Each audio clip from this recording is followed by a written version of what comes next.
Assalamualaikum warahmatullahi wabarakatuh. Saya Yudi Pramuko, tukang donat dari Parung, YouTuber tertua di semesta. Sekarang hari Ahad ya, tanggal berapa ini?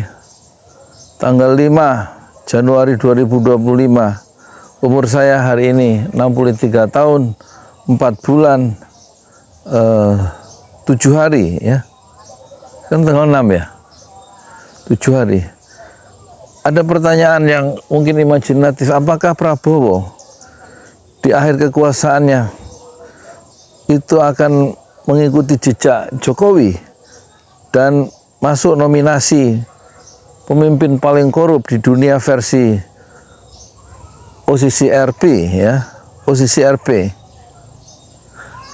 Kan itu nanti bikin malu ya, malu-maluin Indonesia aja yang sekarang Jokowi itu sudah, dunia internasional sudah menyorot ya, dia adalah nominator nomor 3 pemimpin terkorup di dunia.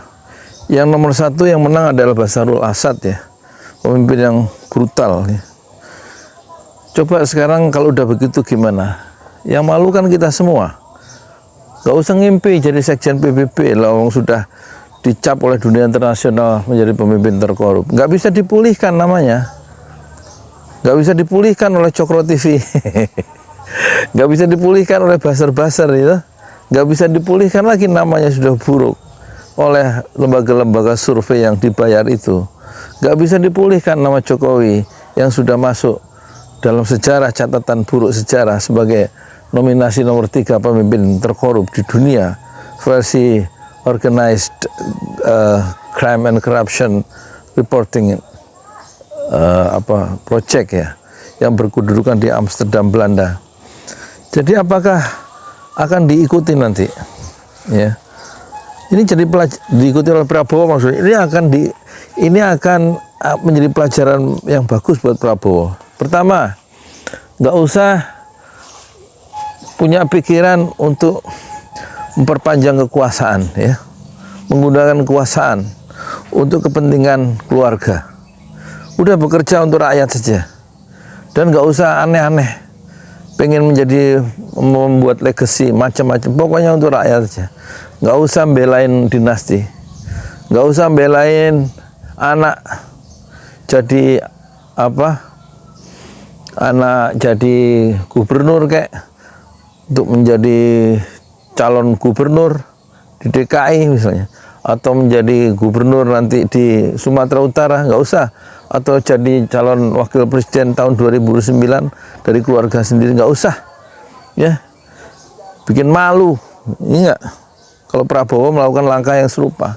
Fokus gunakan kekuasaan itu untuk kepentingan bukan keluarga, bukan diri sendiri, bukan teman-temannya sendiri di partai dan di teman-teman, tapi khusus untuk membuat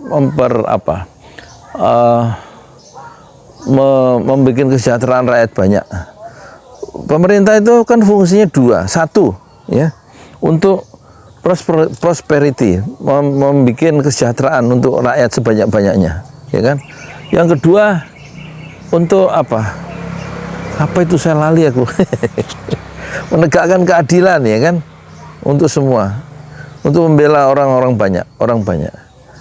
Nah, kekeliruan Jokowi adalah dia terlalu bernafsu ya. Tadinya ingin 3 periode dengan segala cara, dengan membiarkan Bahlil ngomong soal perlunya presiden ditambah 1 periode lagi. Luhut juga begitu. Ketua-ketua partai juga begitu. Erlangga ngomong begitu. Muhaimin Iskandar ngomong begitu. Semuanya ngomong itu. Jokowi bilang kalau ada orang yang mengusulkan 3 periode itu sama aja berarti menampar muka saya. Tapi dia tidak menghentikan orang-orang pendukung-pendukungnya untuk ngomong soal 3 periode. Itu berarti dia setuju terhadap gagasan presiden itu 3 periode, ya kan? Hanya ketua partai Megawati, yaitu partai PDIP, yang menolak ya. Di konstitusi itu cuma 2 periode, titik. 2 periode, ojo macam-macam minta 3 periode, kan gitu ya kasarnya. Nah sekarang kalau masuk ke dunia internasional itu bagaimana?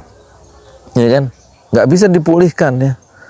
Nggak bisa dipulihkan dengan instrumen buzzer kayak, dengan instrumen bansos kayak, nggak bisa.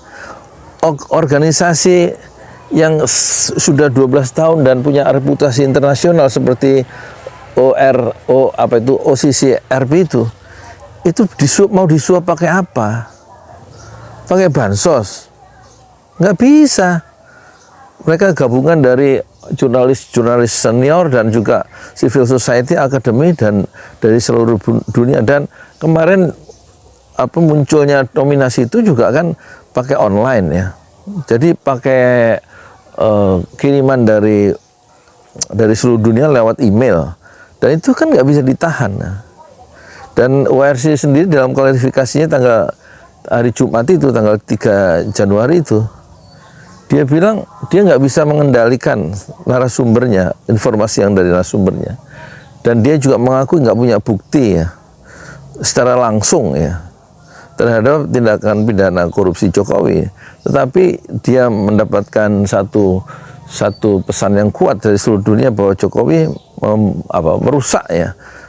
merusak KPK sebagai instrumen penegakan hukum ya. Dan itu nggak bisa dibantah ya, nggak bisa dibantah. Di samping itu perilaku Jokowi juga membiarkan korupsi itu berjalan, nggak berjalan, stagnan. Indeks menurut CPI itu Corruption Perception Index-nya Transparansi Internasional itu kan dari skor 0 sampai 9, 100. Kalau yang 98 kan korupsinya hampir 0 kan negara-negara Finlandia itu, Skandinavia. Kita hampir mendekati jeblok, skornya 36 kalau tidak salah itu. Nggak membaik ya, nggak naik skornya, turun terus ya, turun ya. Itu menunjukkan nggak ada usaha untuk memberantas korupsi dari pemerintahan Jokowi. Dan menurut ICW, International Indonesia Corruption Watch, tahun 2019 rilis ICW itu, korupsi di era Jokowi tahun 2019 kan hanya 271 kasus. Lah kemudian ICW merilis data baru Desember 2023. Lah kok korupsi itu meningkat 3 kali lipat di era pemerintahan Jokowi, dari 271 menjadi 791, 300% meningkatnya. Dan itu kan memang karena salah satunya Jokowi melakukan revisi undang-undang melemahkan KPK. Melemahkan KPK itu orang-orang integritas yang punya integritas digusur ya, yang 57 orang itu misalnya. Terus kemudian orang-orang KPK itu tentu sekarang menjadi rumpun eksekutif ya, sehingga bisa dikendalikan oleh penguasa kan gitu. Dan sementara pegawai-pegawai KPK itu bukan lagi orang yang independen, karena menjadi ASN kan gitu, aparatur sipil negara. Padahal independen atau independensi, kemerdekaan tidak terpengaruh oleh lembaga-lembaga manapun dari manapun yang tidak bisa diintervensi. Independensi itu ada ruh awal dari KPK. Zamannya Abdullah Hehamawa, zamannya Antasari, zamannya Abraham Samad itu. Ya. Nah sekarang KPK sudah tidak independen karena dia masuk ya dalam rumpun eksekutif, sehingga tidak bisa manuver-manuvernya tidak bisa independen lagi, karena betul-betul dikendalikan oleh kekuasaan. Apalagi aparaturnya adalah sekarang ASN kan gitu ya. Jadi itulah sumbangan, dalam tanda petik sumbangan Jokowi terbesar adalah melemahkan ya pemberantasan korupsi dengan data-data yang ada. Nah sekarang kalau Prabowo nggak belajar, itu jangan-jangan kita khawatir ya, dia akan menjadi nominator koruptor ya di level internasional sebagaimana Jokowi. Dan itu kan bikin malu kita semua ya. Lawang punya presiden itu disorot dunia internasional, itu menjadi nominasi ya. Untung nggak menang menjadi koruptor nomor 1 di dunia. Tapi udah masuk nominasi bersama Sheikh Hasina dari Bangladesh, kemudian Ghulam Adani dari India. Terus nominasinya bersama siapa lagi itu? Yang dari Bashar al-Assad, kemudian dari mana lagi? Kita nomor 3 loh. Mungkin malu. Ya. Sekarang apa yang bisa dikerjakan? Nggak ada yang bisa dikerjakan kecuali Prabowo harus lebih hati-hati, termasuk tokoh-tokoh kepolisian, tokoh-tokoh jaksa agung, kejaksaan, dan aparat penegak hukum betul-betul harus bekerja untuk rakyat. Ya. Jangan sampai nanti bekerja untuk membangun dinasti politik. Ya. Sekarang kita lihat ya, dinasti politik sudah mulai ya, karena Jokowi mengangkat ponakannya yaitu Thomas Djiwandono sebagai wakil menteri keuangan. Kemudian ponakannya Saraswati itu juga menjadi wakil menteri. Kita khawatir mereka nanti memasang orang-orangnya, yaitu Gerindra dan aparatur Parcok itu nanti dikerahkan lagi untuk membangun dinasti politik Prabowo. Dan juga mungkin sekaligus memperkuat dinasti politik dari Jokowi. Jangan-jangan begitu. Dan moga-moga ini nggak terjadi ya. Coba kembali aja. Jangan punya pikiran, udah cukup satu periode aja. Siapa itu? Prabowo. Biarkan nanti yang bertarung setelah Mahkamah Konstitusi kemarin menghapus ya dalam peraturan nomor berapa itu, nomor 60 ya. Kemarin 2 hari yang lalu presiden threshold itu kan dihapus dari 20% menjadi 0%. Udah Prabowo nggak usah maju. Biarkan yang maju adalah Anies Baswedan. Kita coba satu kontras baru ya. Kontras baru yang kalau Prabowo kan nggak terlalu menghargai etik dengan mengatakan dasmu etik. Apa itu etiknya? Terus dia juga pernah bilang Prabowo itu, emang apa yang salah dengan dinasti politik? Kalau dinasti politik itu berbakti untuk negeri lah. Susah ini Prabowo ini. Ya, mindsetnya sudah sama dengan Jokowi ya. Yaitu membangun dinasti politik yang baru nanti saudara-saudaranya, terutama keluarga dari Hashim, Joyo Hadikusumo, gabungan dan keluarga dari Trah Djiwandono. Djiwandono kan dulu pernah jadi gubernur DKI itu bukan DKI, Bank Indonesia. Sekarang ponakan-ponakannya kan seperti Thomas Djiwandono, ya kan. Kalau Sujati Djiwandono, doktor itu kan sudah almarhum ya, sudah meninggal ya. Tapi kan masih ada keturunan-keturunan Djiwandono yang sekarang kelihatannya akan punya akses ya untuk membangun dinasti politik ya, yaitu gabungan antara keluarga Djiwandono ya dengan Mbak Bianti. Itu Mbak Bianti adalah kakak dari Prabowo ya, dengan didukung oleh konglomerat atau oligarki, yaitu siapa? Hashim Joyo Hadikusumo yang sudah mengantarkan anaknya Saraswati menjadi wakil menteri. Ini kemungkinan bibit-bibit dinasti politik di samping dinasti politik Jokowi, yaitu dinasti politik Prabowo, itu adalah satu ancaman bagi demokrasi ya.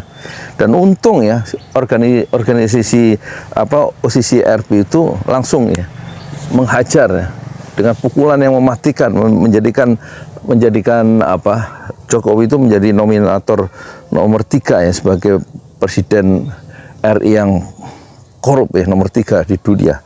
Ini satu warning, satu warning itu satu sinyal ya, satu alarm, early warning system ya, supaya jangan Prabowo itu melakukan 2 hal. Jangan bermain-main dengan kekuasaan ya, gunakan kekuasaan untuk membela rakyat banyak, untuk mensejahterakan rakyat banyak. Dan kedua, jangan sampai Prabowo mencoba membangun dinasti politik sebagaimana yang dirintis oleh Jokowi. Kalau dia punya keinginan untuk memperpanjang kekuasaan dan membangun dinasti politik keluarganya untuk menguasai sumber-sumber politik dan ekonomi, ya, kemungkinan Prabowo dalam pertarungan untuk memperebutkan kekuasaan di periode kedua atau di pilkada itu akan menggunakan instrumen bansos, akan menggunakan parcok, dan akan menggunakan instrumen abdesi, dan juga menggunakan instrumen ASN untuk membangun dinasti politik Prabowo. Dan kita tidak ingin Prabowo menjadi sorotan dan menjadi masuk nominasi menjadi koruptor versi Organized Crime and Corruption Reporting Project. Berhati-hatilah. Nasi sudah menjadi bubur ya bagi Jokowi, dan tidak mungkin ngimpi untuk jadi sekjen PBB itu kuburkan. Dan bagaimana memulihkan nama baik yang sudah kotor di tingkat dunia internasional. Nggak bisa dipulihkan oleh buzzer, oleh bansos, oleh uang, karena OCC BR ini, RP ini, ya, adalah terlalu besar untuk bisa ditaklukkan oleh Indonesia sendiri. Assalamualaikum warahmatullahi wabarakatuh.